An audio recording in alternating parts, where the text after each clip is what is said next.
C3. Okay. And what you do, first of all, you make a successful communication between the router over here. Okay. And then you run the Wireshark tool on this C3. Okay. So you run the Wireshark over here on the C3.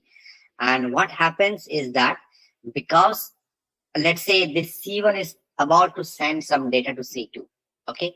So the MAC address and the, let's say, the IP address of the data that is about to be sent to C2 will have that information, like in that packet will have the information like who is the sender and who is the receiver. So the sender, the information will be here that, okay, this is the sender, the C1, and the receiver is only C2. Okay. Now, because it is a wireless communication, what will happen is this packet will actually be radially transmitted. It's not something one-to-one via wire. It will radially transmitted, let's say, in the whole room. Okay. And because you are also connected to the same network via the router, okay, what will happen is that this packet will also reach out to you, as well as it will also, when the router will transmit the packet, once it receives that, it will transmit that radially. Okay. So it will also be sent out to you, and it will also be sent out from the router to the C2. Okay.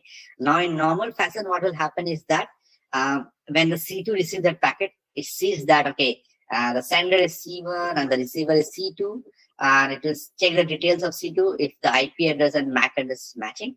If it is, it will accept that data and it will process that further. Okay.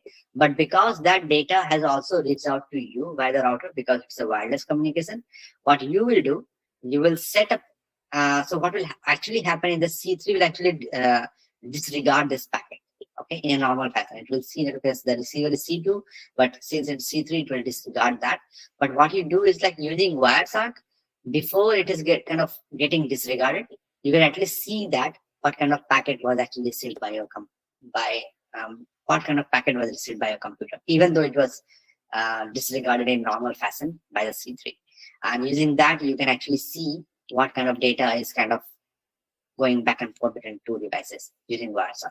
Okay, so that's how kind of a normal packet sniffing works. So this is actually called packet sniffing, where you sniff the packets, even you read the packet which is not meant for you.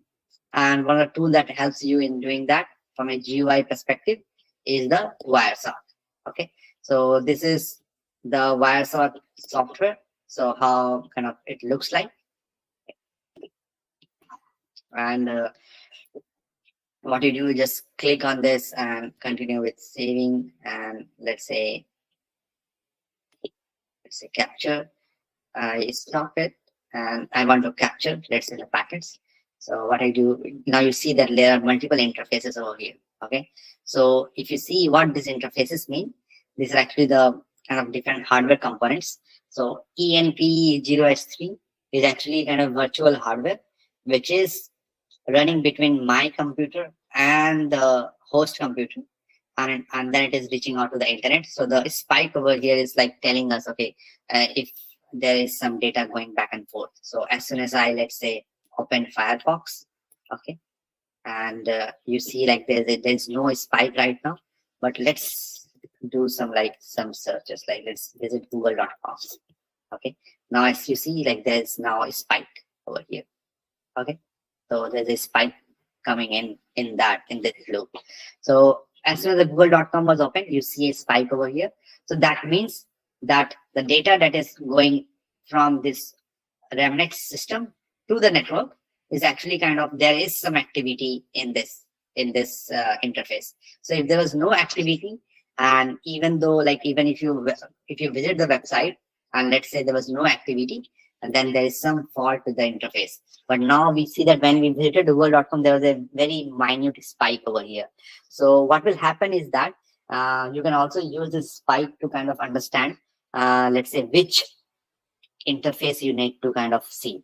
Okay, so over here, let's say there are multiple interfaces, like you see that there are multiple other, like NFlog, NFQ. If it is not making sense for you, it's all fine.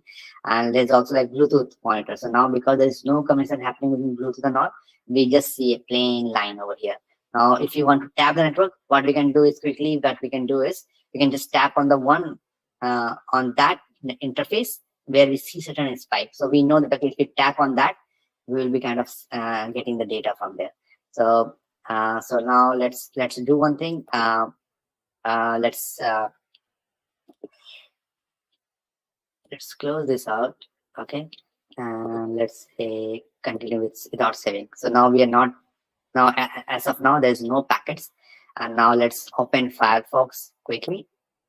Okay, now as soon as the Firefox will open, it will actually reach out to its own server.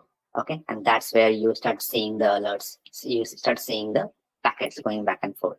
Okay, so what we do is like we stop it, and let's see the first thing that it did. Okay, so as soon as the Firefox was open, it actually reached out to its own firefox.com, and you see like there are certain queries like DNS protocol queries.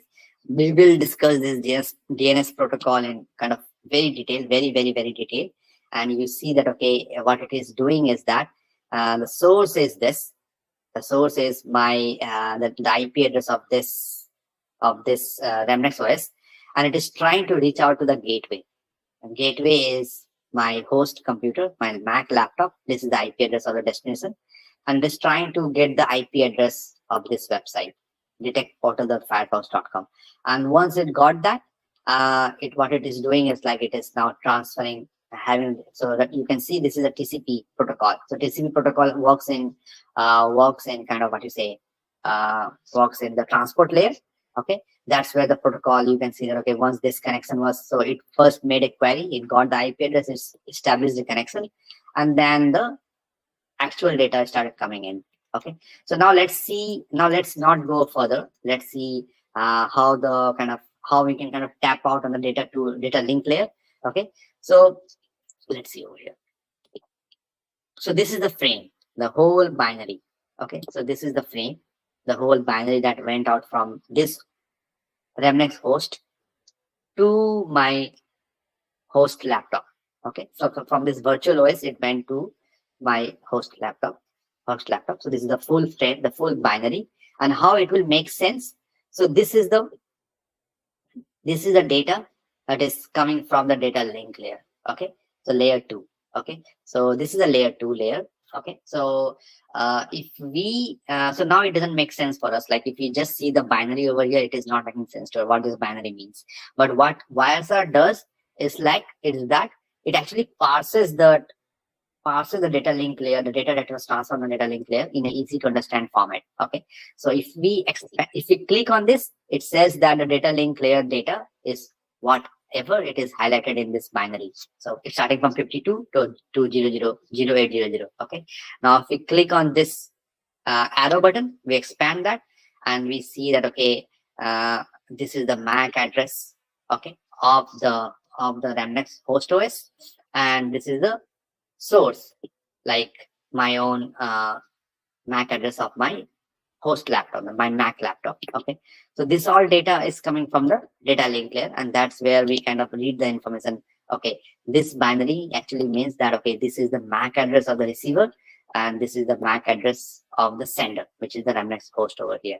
And then it does some little bit more parsing of the logs over here. Okay, so this is all about the data link layer. Okay, so this is how we can kind of read the data using Wireshark. Okay, and you guys, if you're following upon, like you can also kind of just tap on the Wireshark and kind of see how the data link layer data looks like. So if you go to any other packet, let's say the TCP. Okay, so if you see like every packet will have a frame which actually tells the whole frame layer. So this is something which is kind of coming out, which is kind of managed by the data link layer, the frame. Okay, now you see the frame number, frame 1, frame 2, frame 3, frame 5, frame 6. So this is all handled by data link layer, the physical layer. And specifically, this is something which is handled specifically by the data link layer, which is the MAC address of the receiver and the sender over here. So this is the receiver and this is the sender. So every packet, if you see over here, any packet that you pick out, okay, any random packet, let's say like this one. So everyone will have this frame layer, which will highlight the whole of the binary. And then this is something will be which will be added specifically by the layer 2, which is a data link layer, which in most of the cases